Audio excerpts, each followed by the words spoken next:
This afternoon, I'll sign a proclamation declaring the month of May to be Older Americans Month. I don't know if I'm in that category. I have a feeling I am, but I feel good. And our country is making a lot of progress, Alex. I want to tell you that, making a lot of progress.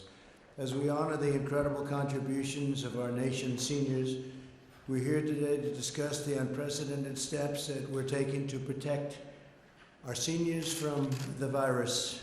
We'll also announce vital new actions to safeguard our nursing homes and most vulnerable citizens as we gradually and safely reopen our country, and it's very exciting to see what's happening.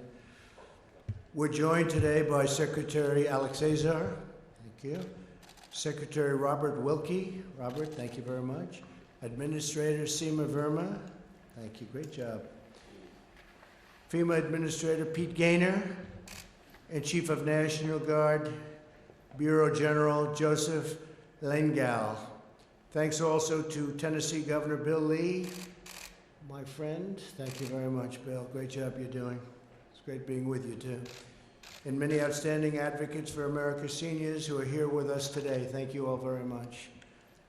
As we tragically have seen, the virus poses the greatest risk to older Americans. Together as one nation, we mourn for every precious life that has been lost. And there have been many. There have been many. We're so saddened by it. Through our aggressive actions and the devotion of our doctors and nurses, however, we have held our fatality rate far below hard-hit other countries such as Spain and Italy and United Kingdom and Sweden. We're way below other countries. We're deploying every tool, resource, and power at our disposal to protect our seniors and Americans of every age and background. Early on, we implemented life-saving travel restrictions and directed billions of dollars toward the development of therapies and vaccines, and that's moving along rapidly. We've moved at a speed that people are absolutely stunned to see. We've accelerated treatments, including remdesivir, which is reportedly showing encouraging preliminary results. That was the very big story yesterday. It was announced by Gilead. In early March, my administration advised all nursing homes to suspend all medically unnecessary visits to help slow the spread and to protect our seniors, and especially in our nursing homes. They are having a hard time in those nursing homes. We took action to step up enforcement of infectious disease standards at nursing homes all across America. We also acted swiftly to secure our veterans' healthcare facilities and deployed hundreds of VA staff to help out in nursing homes nationwide. And we're being helped very greatly by the passage of all of the things that we got passed, Robert, especially choice, so that people can go and see their doctor when they have to, and especially our seniors.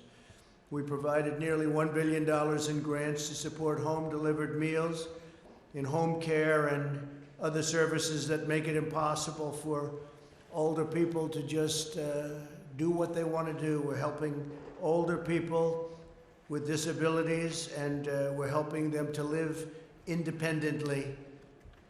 We dramatically expanded access to telehealth, a very big deal. For Medicare beneficiaries, the number of Medicare patients using telehealth has increased from roughly 11,000 a week to more than 650,000 people a week. So that's from 11,000 a week to 650,000. That's almost an impossible number to believe, right? But it's really something. They get used to it, and a lot of that's going to be staying with us long after this horrible scourge is gone. Medicare is also paying for labs to provide seniors with at-home testing when appropriate at zero cost to patients. We've ensured a ventilator for every patient who needs one. Nobody who's needed a ventilator has been without a ventilator. It's an incredible achievement. And we now have thousands and thousands of ventilators, and other countries are asking us for help, and we're helping other countries, allies, and some that aren't necessarily allies. But they're in big trouble, and we're helping other countries now with ventilators. Same thing with masks. We have millions and millions of masks. That was something 4 weeks ago was difficult, and now we have millions of masks coming in and already here. The federal government is also funding over 35,000 members of the National Guard to help states deliver critical supplies to nursing homes and to assist with disinfecting and testing. I'd like to ask General Lengal to please come up, say a few words about the work of the National Guard. It's been really fantastic. Thank you. General, please.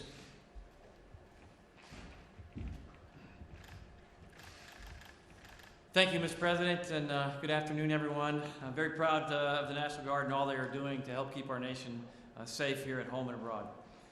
Today, over 83,000 men and women of the National Guard are engaged at home and abroad, and 45,000 of those are engaged directly in the COVID-19 response.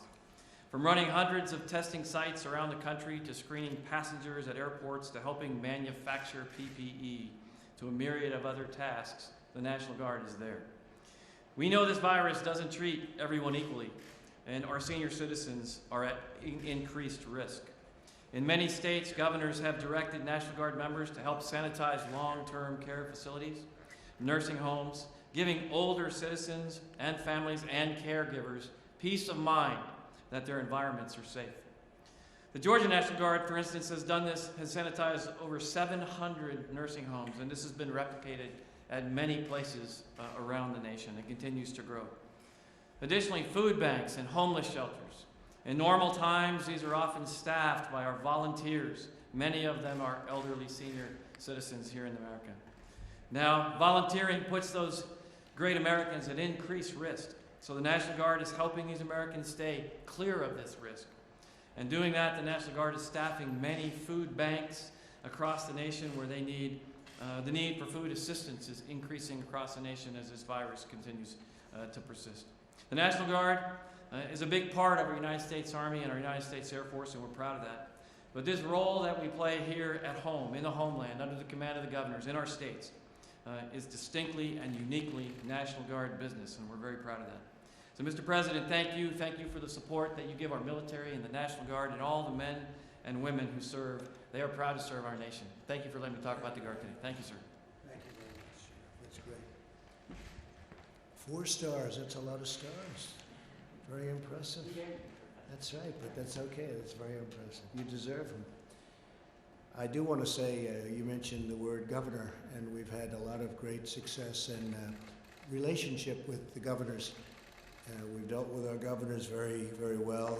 We have really, I think, got to understand each other, know each other, in many cases really like each other, and that's worked out very well. We had Phil Murphy here from New Jersey, governor of New Jersey today, wonderful man. A lot of progress is being made there, and we had John Bell Edwards yesterday from Louisiana, and Ron DeSantis the day before from Florida. Just tremendous progress, 3 very exceptional men, and they're doing a really good job, as you know. So, and we have others coming in. They'll come in 1 or 2 a day, and we're seeing them, and whatever we can help them with, we help them with, and we help them with very, very quickly, General, right? So it's been very good.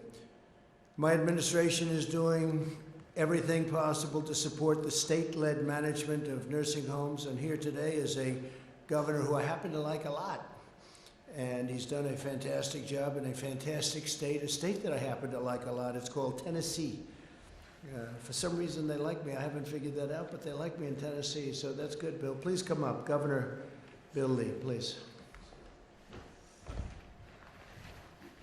you, sir. Thank you very much, Mr. President, and thank you to your team, many in this room that we have worked with. You are guiding America through a tremendous crisis, and you're doing it incredibly well, and America's very grateful for that. And we are grateful in Tennessee for the partnership between the federal government and states like ours. As we work to make our contribution to fighting COVID-19, we can do so because of the work that you're doing and the way that you're supporting what we're doing. So, Mr. President, you've asked states to commit to a goal of testing 2% of their population. In April, 2% of Tennesseans were tested. and we have tested over 175,000 to date. But as we look to May, to build upon that, we're actually strengthening a commitment, particularly to the elderly, the most vulnerable of our citizens, especially those in nursing homes. You know, there's a scripture describes being hard pressed on every side, but not crushed. And that's where we are in Tennessee. I think that's where we are in a nation. But the elderly are most hard pressed in this setting, and especially those in long-term care facilities, and they need our help. So in Tennessee, we're committed to testing every resident and every staff in every one of our 700 long-term care facilities.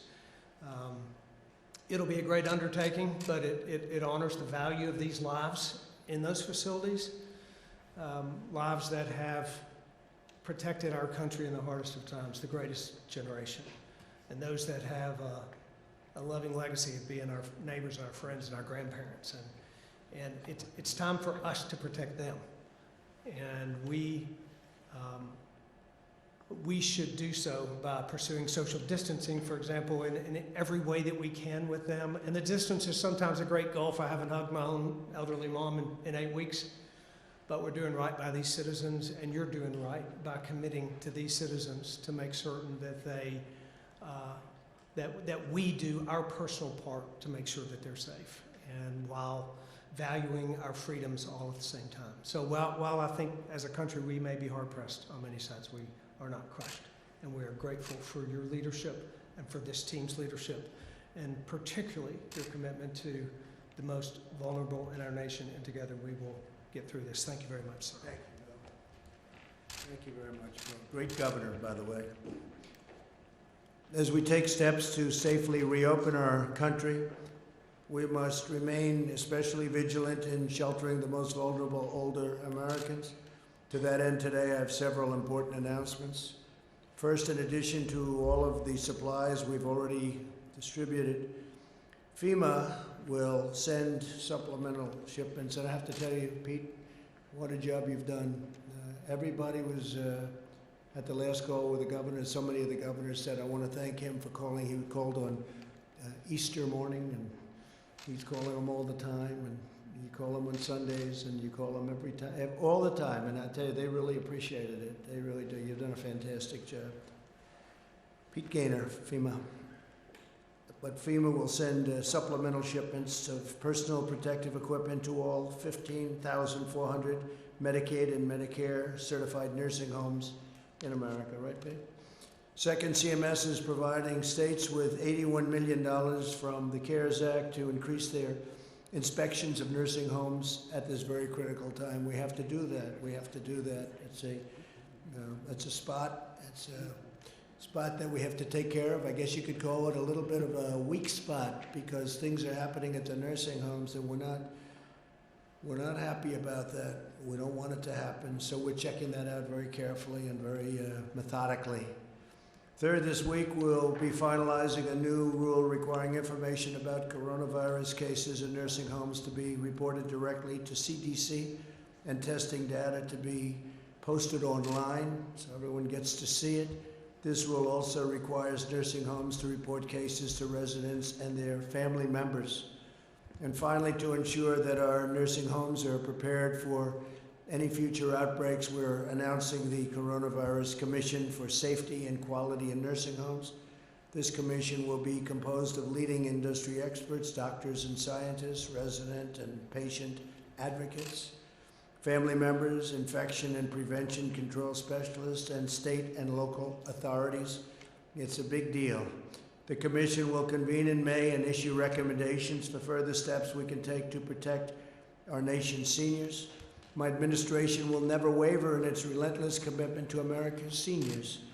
We owe them a sacred and unbreakable obligation, and we will fulfill that obligation with every resource and power that we have. We are working very hard with our seniors, and we're working very hard with our nursing homes, and great progress is being made and will be made, that I can promise you.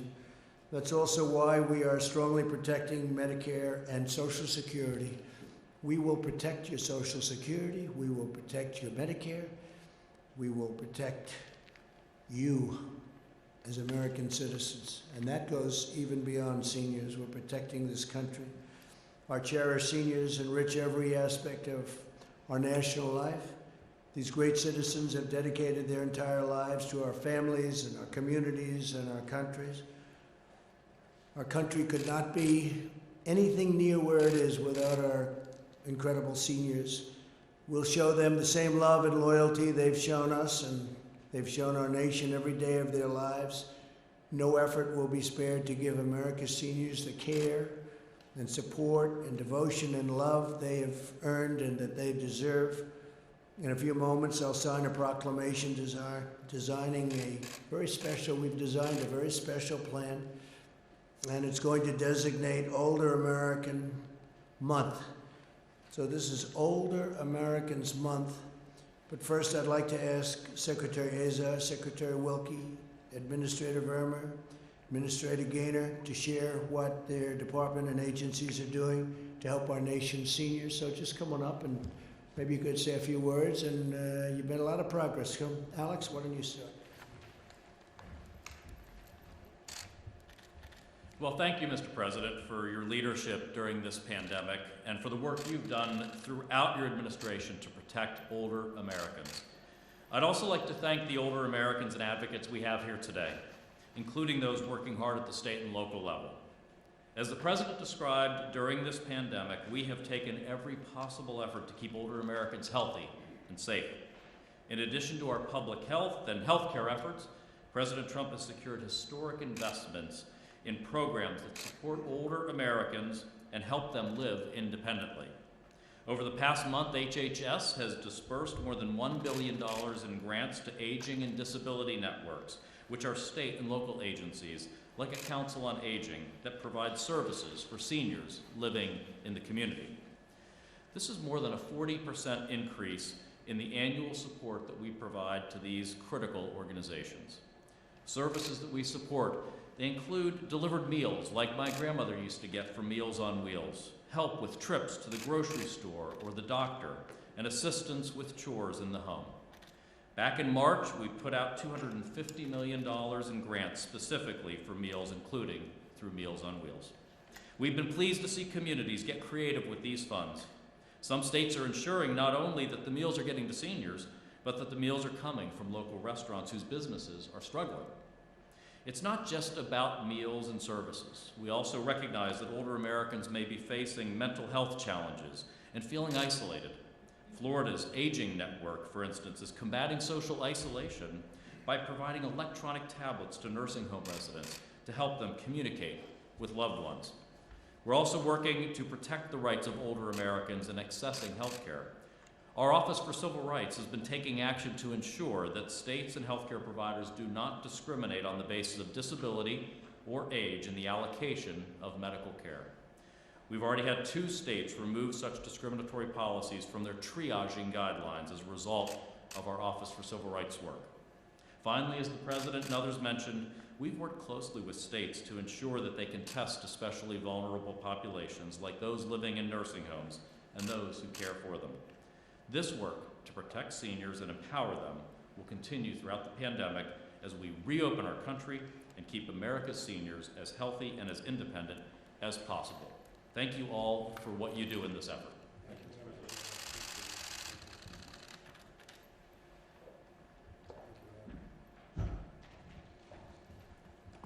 Mr. President, thank you, and thank you for everything you have done to transform the Department of Veterans Affairs on behalf of the nation's 9.5 million veterans. 75 years ago, the men of the 28th Marine Regiment raised the American flag on Mount Suribachi. No event better evoked the sacrifices and the triumphs of the 15 million Americans who put on the uniform during World War II. A few years after Iwo Jima, the soldiers of the United States 8th Army defended the Pusan perimeter, and Marines fought through and out of the Chosin Reservoir. Veterans of those terrible times are still with us today. Early on in this crisis, President Trump gave me very explicit orders to do everything possible to protect the lives of those precious Americans. The Department of Veterans Affairs has 134 nursing homes, but more than half of the residents in those nursing homes fought in wars with battles with names like Guadalcanal and the Bulge and Inchon. Of the 78,000 residents in our nursing homes, we have tested all of them for the coronavirus. We have tested all of our staff in those nursing homes. Our infection rate is low.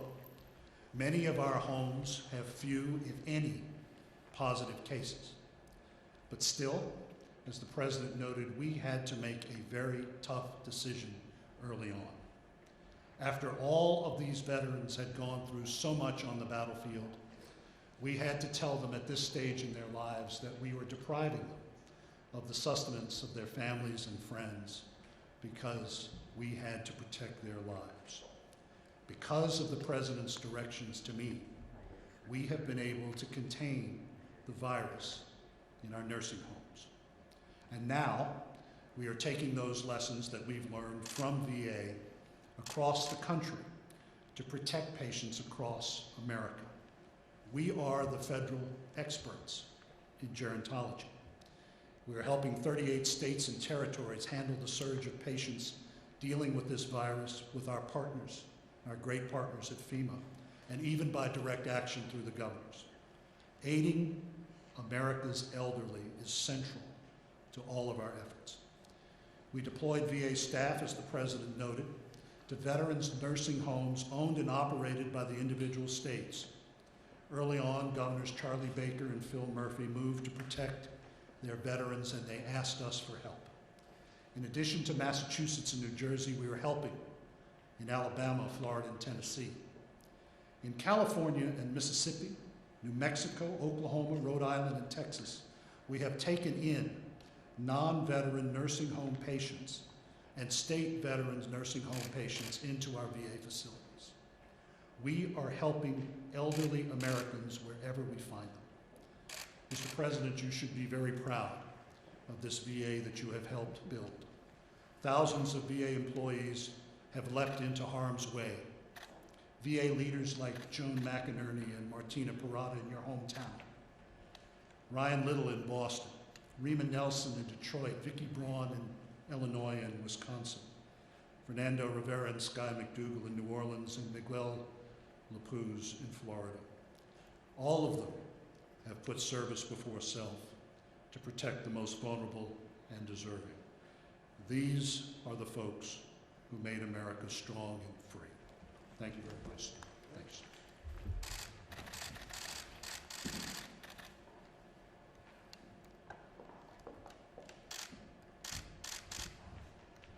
Thank you, Mr. President. And thank you for your commitment to the nation's seniors and to the Medicare program. You've been very clear with me since day one that you wanted to protect and strengthen the Medicare program. And under your leadership, our Medicare Advantage program is seeing premiums at a 13-year low, and in our Part D program, it's a 7-year low. But today I want to focus on nursing homes. In the scheme of life decisions, placing a loved one in a nursing home has to be one of the most difficult decisions. And when you make that decision, you want to know that you can stay connected with your loved one and that they're going to be safe and have the best quality of life. And that's why the decision to restrict visitation in nursing homes was a heartbreaking decision. And our thoughts and prayers are with the families and the patients during this very uncertain time. But the tragic reality is that the coronavirus seemed almost tailor-made to put major pressure on nursing homes. And countries across the world have struggled with their nursing home populations. But the President's early action around nursing homes has saved countless lives. And even before the coronavirus, we have been working on a strategy to improve quality in nursing homes. The strategy focused on quality, oversight, enforcement, and transparency for patients and their families so they understand exactly what's going on in nursing homes, about the conditions there, and reducing regulatory burdens so that nursing home providers can focus on providing care to their patients instead of paperwork. We've overhauled the entire survey system and implemented a common tool across the entire nation to ensure that our inspectors were being consistent, objective, and that's actually resulted in an increase in the number of fines. And we've updated our websites so that patients and their families have the latest information on the quality in a nursing home and making it very clear when nursing homes have had significant cases of abuse and neglect. And those improvements that we've made it possible when the coronavirus hit for us to take very rapid action on several fronts. We launched an unprecedented transparency effort, and that requires nursing homes to inform patients and families when there's an outbreak in the nursing home, and to also report that information directly to the CDC. And that's going to be important to our efforts around surveillance going forward as we reopen the country. And also, we increased reimbursement for labs so that they could do more testing in the nursing home. And that's going to be very critical, as I said before, to our monitoring and surveillance efforts. Also, starting in February, we issued a series of 9 guidance documents specific to coronavirus and controlling infections in nursing homes. And just for some perspective, normally these types of guidance documents can take months, sometimes years. But the CMS team worked days and nights and weekends to make sure we got this information in the hands of our nursing homes to do everything that we could to protect our vulnerable seniors. And we also host weekly calls with the nursing homes to help them implement our guidance. But federal action is just one part of the piece. States ultimately license nursing homes, and that's why we've been working with states to investigate outbreaks that have been going on and inspect nursing homes. And our guidance has called upon state and local leaders to support nursing homes in their efforts to control the coronavirus outbreaks. And I commend Governor Lee and governors across the nation that have implemented our guidance, whether it's cleaning their facilities, testing, and creating new COVID facilities. And that helps isolate patients that are sick and keeps other patients safe. And this work has been critical to keeping nursing home residents safe. And I'm pleased to announce that we are putting out new state grants to support state and local efforts to nursing homes. The President has been an advocate of this. He has asked for increased funding to inspect nursing homes every year in his budget, but this is the first time that Congress has provided this funding. And the money couldn't come at a more critical time when it'll be important to work with our state partners to ensure safety in our nursing homes. But the President has directed us to do more, and so as part of our Opening Up America efforts, we are going to oversee the Coronavirus Commission for Safety and Quality in Nursing Homes. And the commission will comprehensively assess the response. It will identify best practices and also provide recommendations for how we go forward to protect our nursing home residents and make sure we are providing the best quality of life. And in closing, I want to speak directly to our nursing home residents, their caretakers, and their families. Your pain is our pain, and we are doing everything we can to support you.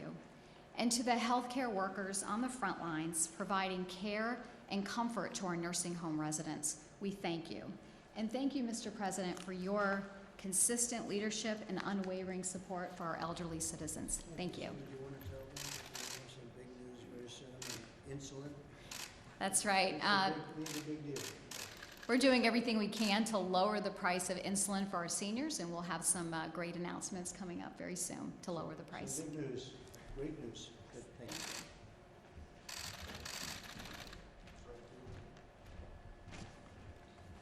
you. Thank you, Mr. President, Administrator Verma, and members of the Coronavirus Task Force. Let me focus on the logistics in our effort to deliver personal protective equipment care packages to those citizens at highest risk and greatest need, those living in our nursing homes across the country. Thanks to the leadership of the President and the tremendous support of the White House Coronavirus Task Force, FEMA will deliver care packages containing 4 items of PPE to more than 15,000 Medicare, Medicaid certified nursing homes nationwide, to include the District of Columbia, the Commonwealth of Puerto Rico, and Guam.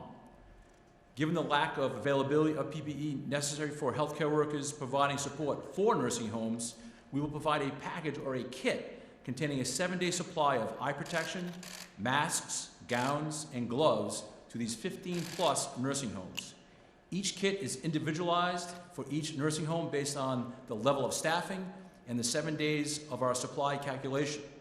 Over the course of the next 60 days, we'll be providing each of the nursing homes with 2 separate shipments of 7 days of supplies, totaling 14 days of supplies by the beginning of July.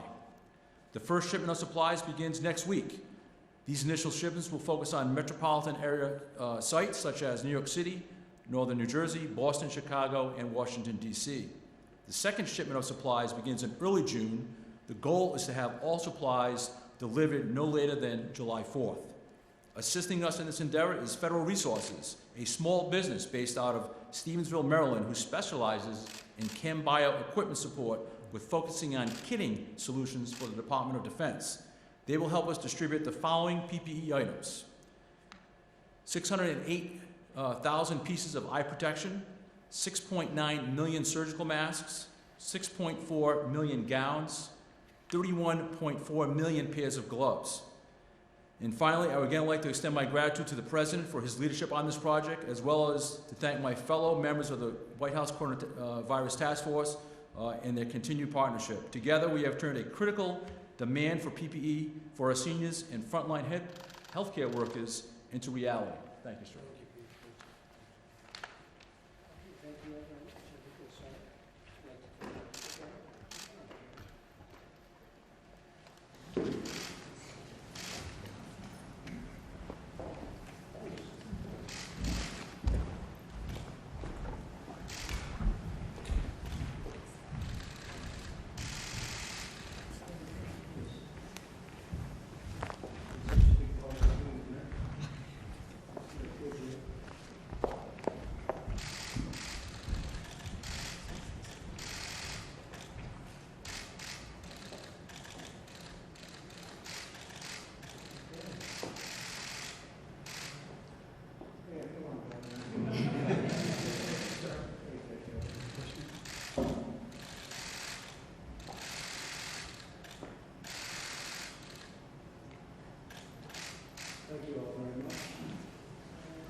Well, thank you very much, and if you'd like to have some questions maybe on this, and we might venture into different territory also, I think. John, please.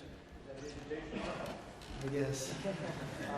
Not a wise one, but it's we could venture straight into other territory. The Vice President said just a short time ago, he believes that General Michael Flynn may have unintentionally lied to him or misspoken when he talked to him and did not include his meeting with the Russian ambassador to the United States. Yeah. Do you believe that General Flynn may have unintentionally misled the Vice President? Well, I really have to talk to the Vice President, but I'll tell you what, General Flynn was under enormous pressure, and it was an artificial pressure, because what they did to General Flynn was a disgrace. Well, it was a total disgrace. It's shocking. And I hear even more information came out today. What they tried to do to destroy him and to hurt this presidency was perhaps in our country's history, there's never been anything like it. An absolute disgrace. But I'll rely on what the Vice President said. I can say this, and I think you understand this, John, very well. What happened to General Flynn should never happen again to a citizen of this country. Yes, please. Mr. President, you said that Michael Flynn would come back even bigger and better. So are you going to pardon him? And if so, are you considering to bring him back into your administration? Well, it looks to me like Michael Flynn would be exonerated based on everything I see. Look, I'm not the judge, but I have a different type of power. But I don't know that anybody would have to use that power. I think he's exonerated everything. I've never seen anything like it. What they did, what they wrote, you see this, General, you wouldn't want this happening to you, what they did to General Flynn. And it's just disgraceful. So, you know, I guess we'll get to that maybe someday or maybe not. Hopefully we won't have to get there. Well, would you consider bringing him back into your administration? Well, I think he's a fine man. I think it's terrible what they did to him. It's something that nobody's asked me, but you're asking me for the first time. I would certainly consider it. Yeah, I would. I think he's a fine man. I think he's got a great family. He loves his son. I will tell you, his son was around a lot, and he loves his son, and, as people generally do. And they did everything possible to destroy him. And he's still breathing very strongly, but they really hurt him very badly. Very, very unfair. Kristen? Quick follow, in what capacity, I do have a coronavirus-related question, but in what capacity would you bring him back? Well, we'd look. I mean, I'm not even, this is really the first time I've been asked a question, but I think he'll be fully exonerated one way or the other. And so certainly he'd be capable of coming back. He suffered greatly. I want to ask you about comments by your son-in-law. One of your top advisors, Jared Kushner, yesterday said that the government's response has been a, quote, great success story. Is that the right Could tone? you lift that up a little bit? Yes, no problem. Your son-in-law, one of your top advisors, Yes, Jared yeah. Kushner, yesterday said the government's response has been a, quote, great success story. Is that the right tone and message Well, it's at just a he's moment saying the when facts. I people are mean, he's still not dying? talking about other things that I talk about in my speech today, that I speak about all the time, and that's death. It's horrible that what this country's gone through and what the world has gone through, frankly. This is something that could have been contained at the original location, and I think it could have been contained relatively easily. China's a very sophisticated country, and they could have contained it. They were either unable to or they chose not to, and the world has suffered greatly. But what Jared was talking about, and what I talk about a lot, is no, I don't think anybody's done the job that we've done, other than at public relations, because the press just won't talk about the facts. We had a ventilator problem that was caused by the fact that we weren't left ventilators by a previous administration. The cupboards were bare, as I say often. And not only are the cupboards full now, we have ventilators. We're the king in the world of ventilators. We have thousands and thousands of them now being delivered. You were at the news conferences over the last few days. The governors they said we've never had a case where we couldn't get a ventilator. And a month and a half ago, you were screaming, ventilator, ventilator. I'm just looking at the test numbers. We have more tests. We've given more tests, and the high quality tests, than every other country combined. And I say it, the friend of mine, South Korea President Moon, called me. You know, they talk about South Korea, and they've done a really good job. But he said, what a job you've done. This is a much bigger country, you understand. He said, what a job you've done on testing. So the testing and the masks and all of the things, we've solved every problem. We solved it quickly. But to think that now we're giving thousands of ventilators to other countries, allies and other than allies, to be honest, but we're helping other countries where people are dying because we have ventilators and nobody else does to this extent. And it's a great tribute. I mean, Deborah, we were talking about that before. Deborah Birx, Dr. Birx, has been fantastic. She's a fantastic person, a fantastic woman. And we talk about the things that we've done in a short period of time. I mean, all you heard about was ventilators. That's a hard thing. We energized factories that didn't build ventilators. They were building cars and other things, and now we're building thousands a week.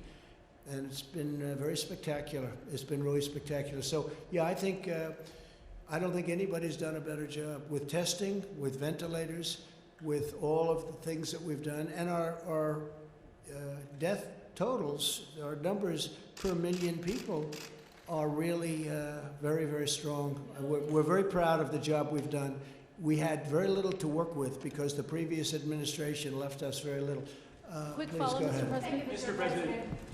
Go ahead. Why don't you go and then you go. Thank you. Thank you, Mr. President. You signed that executive order this morning dealing with the counter-narcotics operations that you have going on in the Western Hemisphere right now. Why the need for more manpower? And do you think your government is any closer to the goal of having Nicolas Maduro leave office?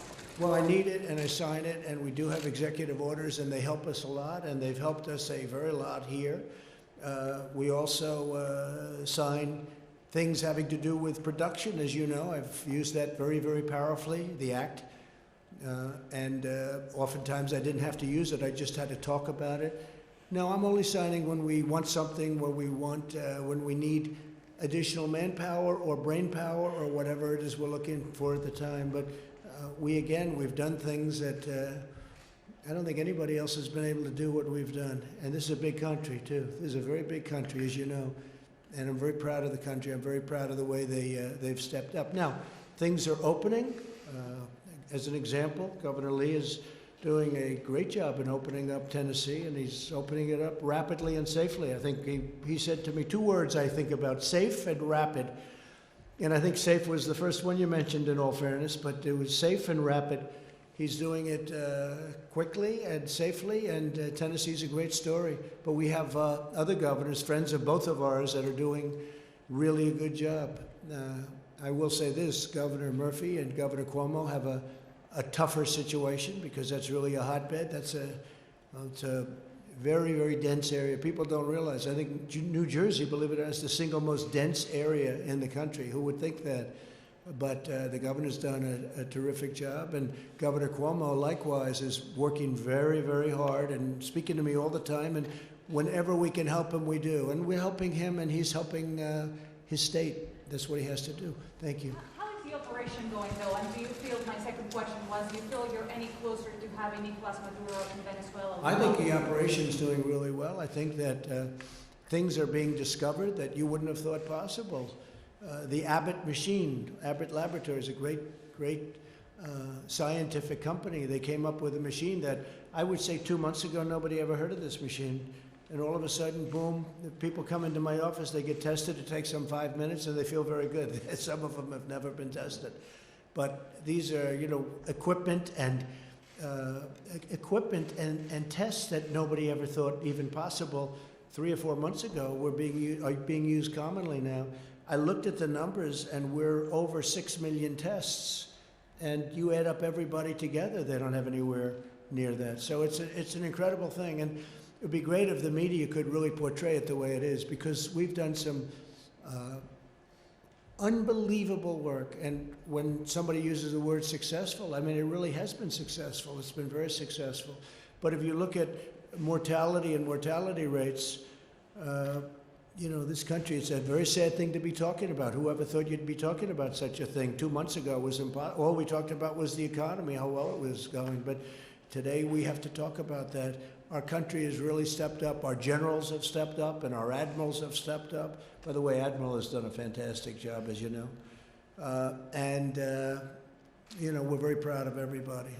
This whole room has been very amazing. Okay, who's next? Mr. President, you have said that China is doing everything it can to make sure you don't get reelected. What specifically are they doing? Well, China doesn't want to see me elected, and the reason is that we're getting billions and billions of dollars, many billions of dollars a month from China. China never gave our country anything. China gave us nothing, not 10 cents. And whether it was Biden in charge of China, which was a joke, because they ripped off our country for 8 years. And in all fairness to Biden and Obama, this went on long before they got into office. And you can go through many administrations until I came along. And then we signed a trade deal where they're supposed to buy, and they've been buying a lot, actually, but that now becomes secondary to what took place with the virus. The virus situation is just not acceptable. Do you think that withholding information about the virus is related to them trying to undermine your reelection? No, I don't want to put cast any dispersions. I just will tell you that China would like to see sleepy Joe Biden. They would take this country for a ride like you've never seen before. Mr. President. Mr. President. Mr. President. Mr. President. Mr. President, yes. Yeah, please.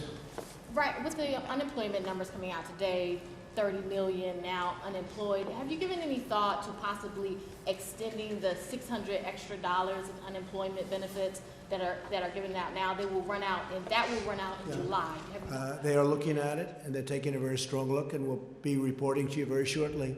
I will say this, obviously this is what it is, it's this period of time, but I think I view the third quarter as a transition quarter, and I think you're going to have a very strong transition, and then I think the fourth quarter is going to be incredibly successful. I think next year we're going to have a phenomenal year economically. Mr. President. Mr. President. You keep referring to China, but do you hold President Xi Jinping responsible for misinformation? Well, I don't want to say that. But certainly it could have been stopped. It came out of China, and it could have been stopped, and I wish they stopped it, and so does the whole world wish they stopped it. John? Mr. President, on unemployment, there are many businesses who are concerned that as America opens back up again, because of a provision in the CARES Act that gives an additional $600, they won't be able to get their employees back because they'll make more money staying at home than they would if they came back to work, which has caused some governors to suggest that they might strip those people of their unemployment insurance if they refuse to go back to work. Is that something you would support? Well, we're looking at a lot of different things. I brought this up before it was done. This was a Democrat point, and I said, you know, some people are going to be treated unfairly, and some people are being treated, you know, they didn't get into the kind of formulas the way I saw it. I said exactly that this was going to happen, but when you think about it, it's basically we're being generous with people that it's short term, and we're being very generous with people that lost their jobs or potentially would lose their jobs. So it's not the biggest problem that I've ever heard of. They're getting a little bit more money. In some cases, they're getting more money than they thought they would have gotten. A lot of employees are saying now the job is more important because the employer is not going to forget that. But it was something that I brought up at the beginning, and nobody wanted to listen. Yeah, please. Follow-up regarding Joe Biden. Your campaign and surrogates going after him pretty hard with regard to these allegations from Tara Reid. What do you say to Joe Biden? No, I don't think so. I don't think they're going after him hard with regard to Tara Reid. Allegations, and what do you say to Joe Biden? I don't know anything about it. I don't know exactly. I think he should respond. You know, it could be false accusations. I know all about false accusations. I've been falsely charged numerous times. And there is such a thing. If you look at Brett Kavanaugh, this is an outstanding man. He was falsely charged. What happened with him was an absolute disgrace to our country. And I guess 3 of the 4 women have now admitted that. And of the 4th, give me a break. I mean, take a look. 36 years. That is, look, this is a fine man. I saw a man suffering so unfairly. I'm talking about Brett Kavanaugh. So, but I don't know. I can't speak for Biden. I can only say that I think he should respond. I think he should answer them. Another question on Biden, Yeah, Mr. President. Another question on Biden. Thank you, sir. On China, a moment ago you said that China, it's possible they could have chosen not to stop the spread of the virus. Are you insinuating they intentionally let it spread? Well, they could have done it, and I'm just saying, well, one of 2 things happened. They either didn't do it, and you know they couldn't do it from a competence standpoint, or they let it spread. And I would say probably it got out of control. But you know, there's another case that how come they stopped all the planes and all of the traffic from going into China, but they didn't stop the planes and the traffic from coming into the United States and from coming into all over Europe. I mean, look at Italy. Look what happened to Italy. And it's very lucky. This country is very lucky, and I'm very lucky that I put the ban on China. As you know, very early on in January, we put the ban on in China, and that was a very early date. That wasn't a late date. That was an early date. Then we later put the ban on in Europe. And if we didn't do that, as Alex knows, we would have had a problem like you wouldn't have believed. We would have had a problem much bigger. But then you take a look at what happened to Italy. A lot of those people went to Italy instead. And it's been a very, very tough place, Italy. And then on holding them accountable, is that something you prefer to do now in the next few weeks? No, I don't want to do that. I want to find out what happened. I think we'll be able to get a very good, very powerful definition of exactly what happened. We're working on it strongly now, and I think it's going to be very powerful. But they could have stopped it. They are a very brilliant nation, scientifically and otherwise. It got loose, let's say, and they could have capped it. They could have stopped it, but they didn't. But they stopped planes from going to China, but they didn't stop them from going to the rest of the world. What was that all about, Jim? Just to help us out on this, to follow up on Jordan's question, you praised China in the past, and what's changed? When you tweeted, China's been working very hard to contain the coronavirus. The U.S. greatly appreciates their efforts and transparency. It will all work out well. What has changed between then, when you were saying those things about China, and now? Well, what's changed is the following. We did a trade deal and everybody was very happy. There's nobody ever been tough on China like I've been tough on China. I got elected, at least partially, because of borders and military and different things, but one of the things I'd say is how China and other countries are ripping us off. So recently we signed a trade deal with China a number of months ago. China's buying billions of dollars worth of our product, our farm product and other product, manufacturing product, and it's been a great deal. But then we noticed a virus, and it's not acceptable what happened. It came out of China, and it's not acceptable what happened. And now what we're doing, Jim, is we're finding out how it came out. Different forms. You know, you've heard all different things. You've heard 3 or 4 different concepts as to how it came out. We should have the answer to that in the not too distant future, and that will determine a lot how I feel about China. But when I was, of course, I was very rough with China. I mean, Biden, as an example, the previous administration, they let China rip off this country like nobody's ever ripped off this country. Now, what I did is Jim, I took that and I made it into a great deal for our country. But after that, all of a sudden we heard there's a virus and a virus is coming in. That changes my mind very greatly. That's a whole different thing. So you can have good trade deals. That was earlier on, the trade deal. I made the trade deal earlier on.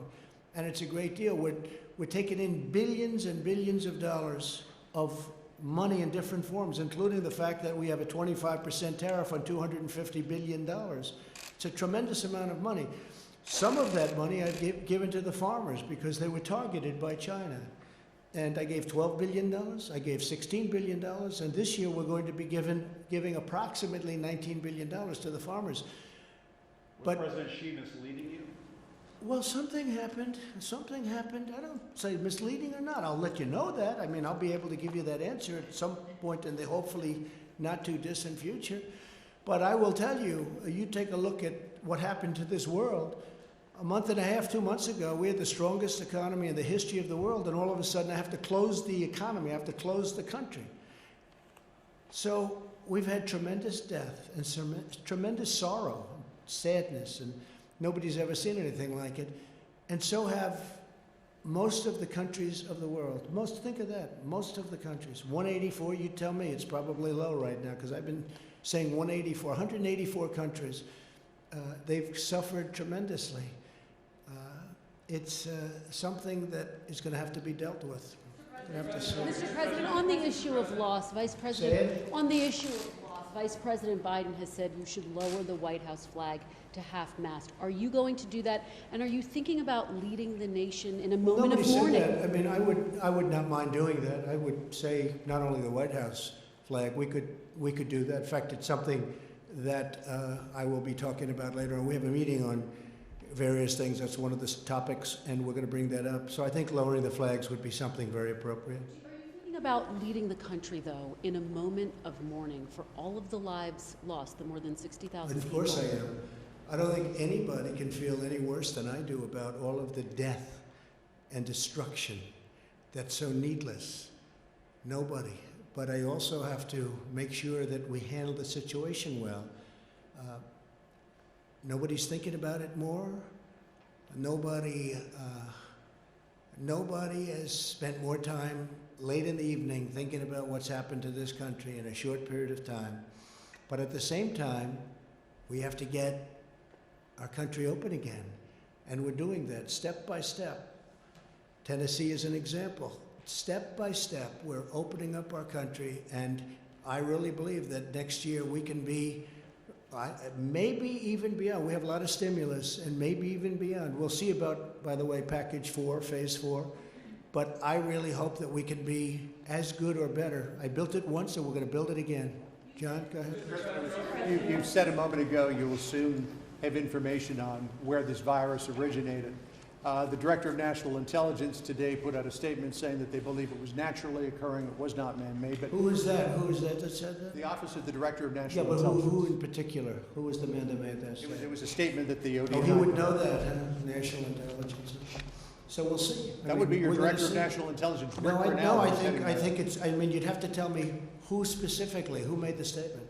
The statement was just put out under the office of the Okay, ODNI. we'll see. I mean, I have to see the statement. I just haven't seen it. But the question I had was, have you seen anything at this point Because to we're give... looking at that, John, separately from, But we're looking at exactly where it came from, who it came from, how it happened, separately and also scientifically. So we're going to be able to find out. And my question is, have you seen anything at this point that gives you a high degree of confidence that the Wuhan Institute of Virology was the origin of this virus? Yes, I have.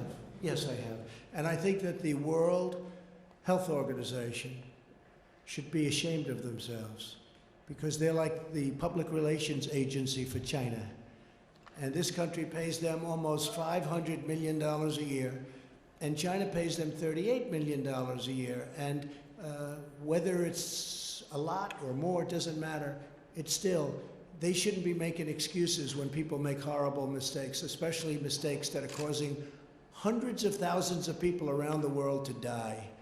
I think the World Health Organization should be ashamed of themselves. Tuesday you suggested withholding federal aid from jurisdictions that are sanctuary cities. How serious is that consideration? Are you just... Well, I have the right to do that, but sanctuary cities, especially at a time like this, that's a very dangerous thing. Our law enforcement hates it. They hate it. We want safe cities. We want sanctuary, but we want sanctuary for our citizens. And we don't want sanctuary for criminals that came into our country illegally and they have big records and records. I won't go into the type of crimes, but the crimes are the ultimate in evil in many cases. No, we don't want them to have sanctuary in our country.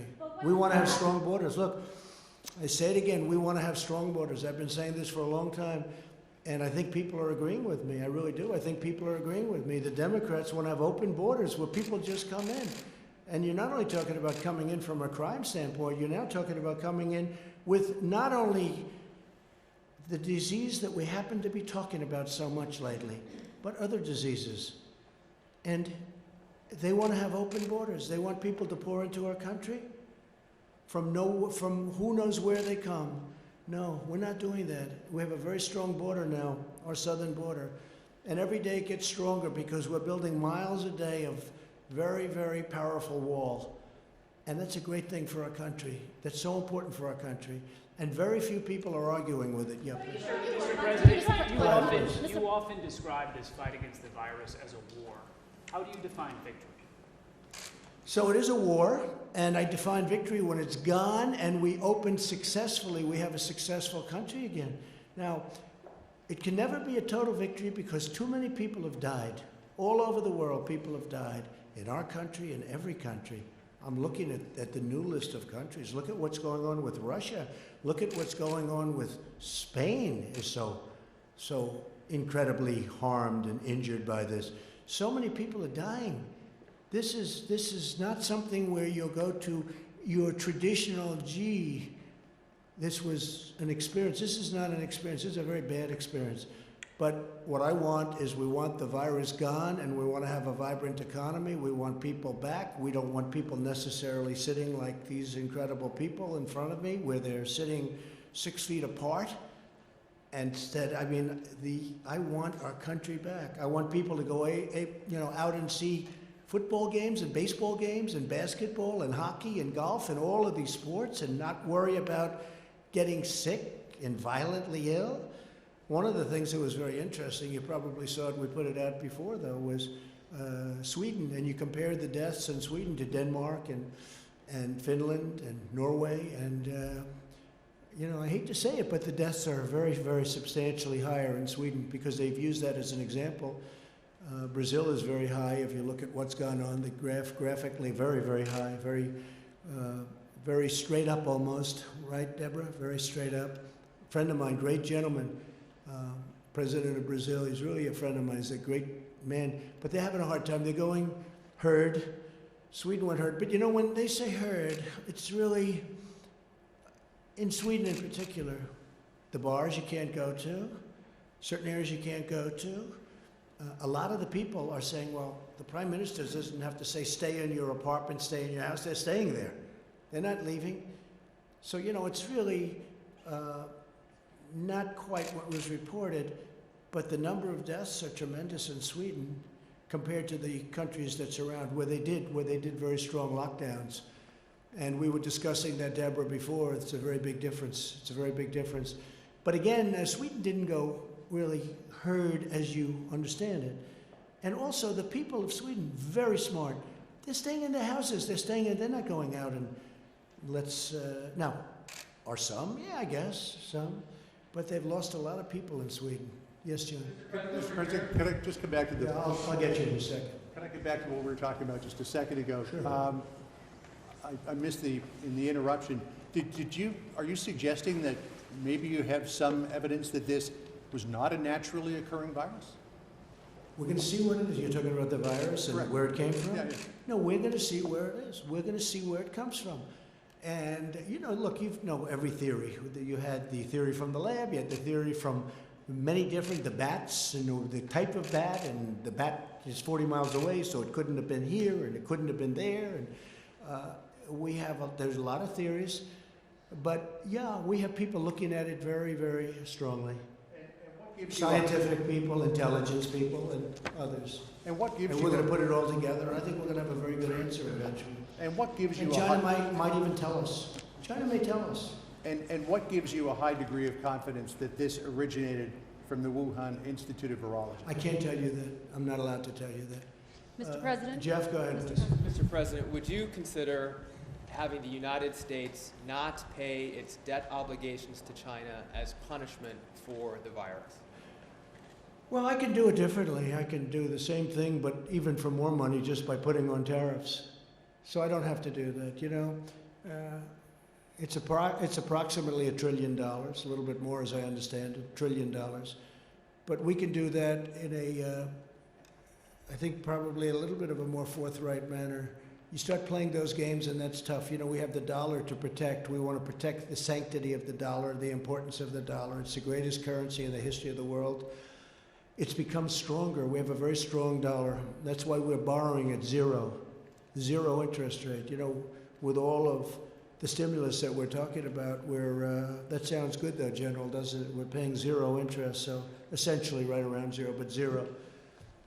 And you want to protect, it's a very good question. You say, oh gee, we owe you a certain amount of money, we're going to keep it. But when you start playing that game, you're really hurting the sanctity, the importance of the greatest currency on earth. But we can do it in other ways. We can do it with tariffs. We can do it other ways even beyond that, without having to play that game. That's a rough game. Speaker, on a separate topic but related, Speaker Pelosi said that she envisions up to $1 trillion needed to help support states and localities. Would you support that figure? So what's happening is the Democrats have come to us and they'd like to do a phase 4. And we'll think about what's happening. They want to help the states. They want to help bailouts. And, bailouts are very tough. And they happen to be Democrat states. It's California, it's New York, it's Illinois. You start with those three. And the Republican states are in strong shape. I don't know, is that luck or is that talent? Or is it just a different mentality? But the Republican-run states are in strong shape. Look, I looked today when I spoke with Ron DeSantis, who was here yesterday, as I said, and Florida's doing incredibly. Texas is doing incredibly. These states are doing unbelievably. They don't know about the word bailout. We had a call from a governor of South Dakota, and they have one of the finest run states. They have I think a constitutional amendment. They're not allowed to, they have to have a balanced budget, and they have a totally balanced budget. They just have a sales tax. That's about the only tax they have is a sales tax. I mean, think of that. So it's a whole different thing. But Republican states are doing very well. Maybe the Democrats should have brought this up earlier when we wanted certain things. And they did, and we said, and I said specifically, no, let's look at it later on down the road, but they'd like to do something. They want to do infrastructure. I can understand infrastructure. Think of it. We've spent $8 trillion in the Middle East, and we're not fixing our roads in this country? How stupid is it? And we're not fixing our highways, our tunnels, our bridges, our hospitals even, our schools even. It's crazy. But they want to do things, and the Republicans are in a much better position from, I don't want to use the word negotiating position, but we really are. We're in a negotiating position that's different because they want to bail out various states. Illinois is in big trouble. The governor understands that. Pritzker, he understands that. But Illinois is in big trouble. Is it fair to do that and then have states that are very powerful and strong like Iowa and Idaho? I mean, take Idaho. Look at all of these incredible states and look at what's going on and how successful they are. So you just take a look, and we're going to look at it. We're going to look at it. I think we want to take a little bit of a pause. But if we do that, we'll have to get something for it. Okay? So just Kristen, go ahead. a question on masks, but very quickly to follow up on Jeff. It sounds like you're potentially open to Leader McConnell's call that states should apply for bankruptcy. Is that what you're saying? I'm just, it's an idea that he has. He threw that out as an idea. I've spoken to him about it very strongly, and we're going to see what happens. We'll take a little bit of a pause. We'll see what happens, but some states are in trouble. I spoke today. I was with a wonderful man, a great gentleman, a wonderful human being. I think Bill knows him too, from New Jersey, Governor Phil Murphy. And we talked about it. New Jersey is it's a wonderful state, I have to say. It's a wonderful place, but it's got a lot of difficulty in terms of the economics and the debt, the costs, etc. So it's in a different position than some of the other states that we could mention. We could mention them all day long. Let me ask you about masks, if I could. Vice President Pence did not wear one when he visited the Mayo Clinic earlier this week. He's wearing one today. You are traveling to Arizona. Will you wear a mask? What is the policy for you and the Vice President? I am going to Arizona. I look forward to that. I'll have to see the climate. I mean, I'm going to look at, see, where I am. Here's a place that we all feel very comfortable. Everybody's spread out. It's a very big room. But as far as where I'm going in Arizona, I'm going to have to look at the climate. I'd have no problem wearing a mask. I don't know. I'm supposed to make a speech. I just don't know. Should I speak in a mask? You're going to have to tell me if that's politically correct. I don't know. If it is, I'll speak in a mask. But I'm going to be making a speech in Arizona. I look forward to it. And depending on the conditions, I would have no problem wearing a mask. We have millions of masks now. We have masks coming in that, it was another thing. I mean, it was very hard to get masks. We now have, and we're making millions and millions of masks. They're opening plants, and it's been incredible. It sounds like you changed your position because Go ahead, The chairman of the Federal Reserve has said that the economic recovery is going to be long and slow. You have said that it's going to bounce back quickly. What do you know that he doesn't know? Well, I didn't hear what he said. I can only tell you that I see it. I think it's going to be a transition quarter, the third quarter. I think the fourth quarter is going to be very good, and I think next year is going to be fantastic because of the stimulus. And I haven't seen a statement, but I think we're going to have a great year next year. Knowing that we left behind a year of tremendous death. It was just a terrible thing, the likes of which we haven't seen. I guess if you go back over 100 years, 1917, and that was a terrible thing. But that was close, depending on your account or the account, anywhere from 50 to 100 million people died.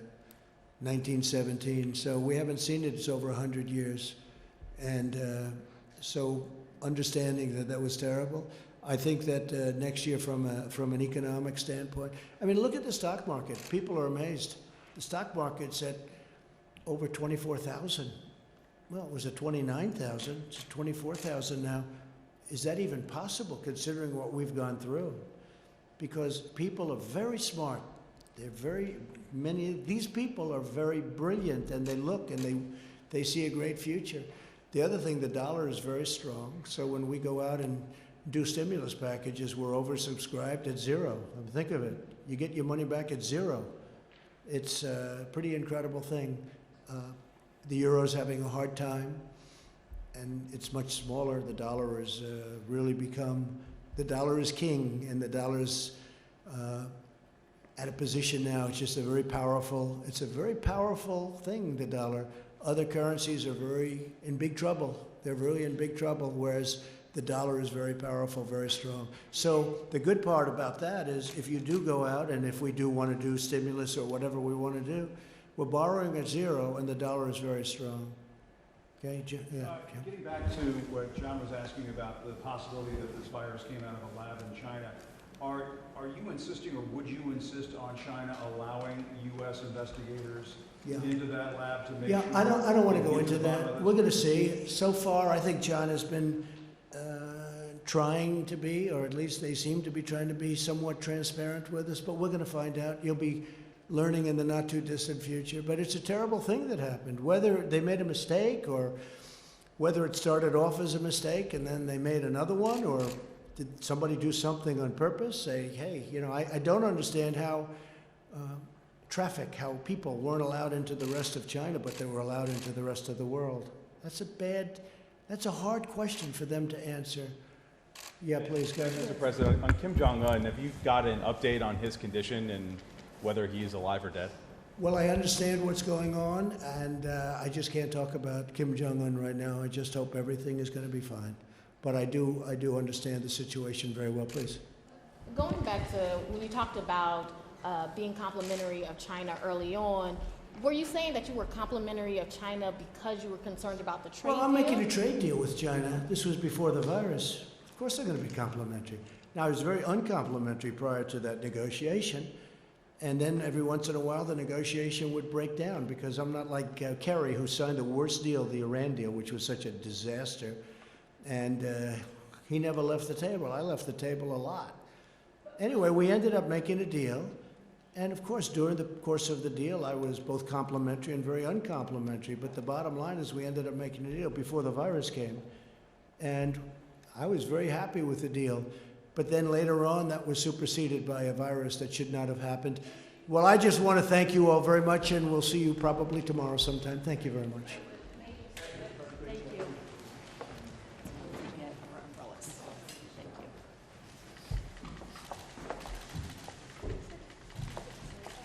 Thank you. Thank you. Thank you, President.